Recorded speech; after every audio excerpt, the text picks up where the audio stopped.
দর্শক, resistance week কর্মসূচির অংশ হিসেবে সকাল থেকে রাজধানীর শাহবাগে অবস্থান নেয় বৈষম্য বিরোধী ছাত্ররা। সেখানে আছেন সহকর্মী মাসুদ সুমন। সবশেষ খবর জানাতে যুক্ত হচ্ছি তার সঙ্গে। মাসুদ, আজকের কর্মসূচি নিয়ে নিশ্চয়ই শিক্ষার্থীদের সাথে কথা বলেছেন, কি বলছেন তারা?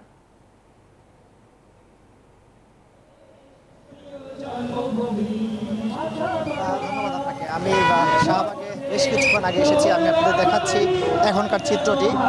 এক পাশে শাহবাগের ঠিক শাহবাগ থেকে ডিএসসিতে যাওয়ার যে রাস্তাটি, ফুলের দোকানের পাশে কিন্তু এখনো ছাত্ররা বা ছাত্র জনতার ব্যানারে কিন্তু তারা অবস্থান নিয়েছে।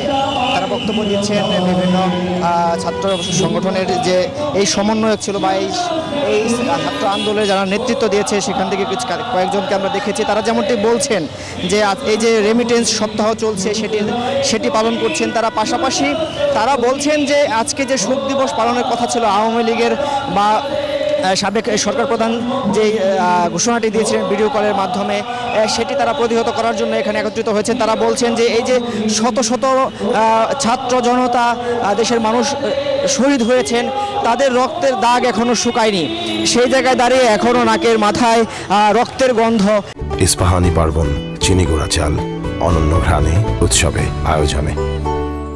সেই জায়গায় দাঁড়িয়ে 50 বছর আগের যে শোকটি সেটি তারা পালন করতে দিবেন না, এমনটি তারা বলছেন। তারা বলছেন যে এই যে বিশাল আন্দোলনের মাধ্যমে, টানা 36 দিন আন্দোলনের মাধ্যমে যে 16 বছরের শাসকের পতন তারা ঘটিয়েছেন, সেই জায়গা থেকে দাঁড়িয়ে তারা কেমন বাংলাদেশ চায় বা আগামীর বাংলাদেশটি কেমন হবে সেটি তারা দেখাচ্ছেন, সেটি তারা বলছেন। তারা জানাচ্ছেন যে আগামীর বাংলাদেশটি তারা কেমন স্বপ্ন দেখছেন। পাশাপাশি যেমনটি দেখছেন, এক পাশে কিন্তু সবাই বক্তব্য দিচ্ছেন জাতীয় সঙ্গীত, পাশাপাশি যে দেশাত্মবোধক সঙ্গীত গাইছেন। পাশাপাশি কিন্তু আরেক শ্রেণীর ছাত্ররা বা তারা কিন্তু ট্রাফিক কন্ট্রোল করছেন। আমরা দেখছি যে শাহবাগের ট্রাফিক কন্ট্রোল করছে।